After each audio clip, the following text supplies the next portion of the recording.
कांदा आणि मका उत्पादन शेतकऱ्यांच्या विविध प्रलंबित मागण्यांसाठी प्रहार जनशक्ती पक्षाच्या वतीने येवला शहरात भव्य शेतकरी जन आक्रोश मोर्चा काढण्यात आला।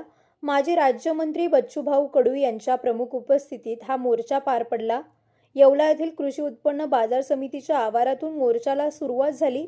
यावेळी शेतकऱ्यांनी सरकार विरोधात जोरदार घोषणाबाजी करत आपला संताप व्यक्त केला। मोर्चाचा समारोप प्रांत कार्यालयावर झाला, जेथे प्रांत अधिकारी बाबासाहेब गाढवे यांना प्रहार जनशक्ती पक्षाच्या वतीने मागण्यांचे निवेदन देण्यात आले। कांद्याला उत्पादन खर्चावर आधारित हमीभाव जाहीर करावा,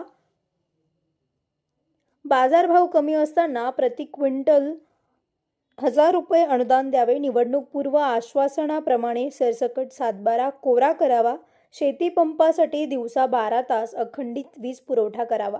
यावेळी बच्चूभाऊ कडू यांनी शेतकऱ्यांशी संवाद साधताना सरकारला इशारा दिला की जर मागण्या मान्य झाल्या नाही तर आंदोलन अधिक तीव्र केले जाईल। या मोर्चाला तालुका आणि जिल्ह्यातील शेतकरी मोठ्या संख्येने उपस्थित होते। Bureau report, Sachin Wakhare, Yeola. महाराष्ट्रामध्ये विधानसभेच्या निवडणुकीत गाजदार निवडणुका झाल्या, पावसाळी अधिवेशन संपलं, पण एक सकार शब्द ना सत्ताधारी आणि ना असलेल्या निवडून गेलेल्या विधानसभा सदस्यांकडून मांडायला तयार। त्यावेळेस रायगडाच्या पायथ्याशी जिजाऊ मातेच्या आशीर्वादाने, छत्रपतींच्या कृपाशीर्वादाने बच्चूभाऊ 36 तासाचं पहिलं उपोषण केलं आणि राज्य सरकारला आंदोलनाची जाणीव करून दिली। त्याचे प्रचंड मोठा आहे, त्या मनानं आम्ही काहीच नाही आहे, लक्षात घ्या।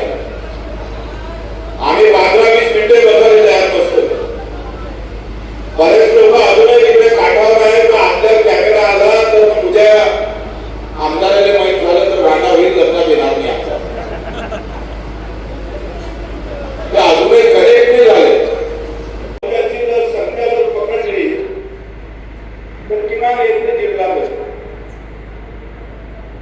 1 ते 1.5 लाख लोक आहेत। त्याच्यात आपण जर पाहिलं तर 80,000 शेतकरी आहेत।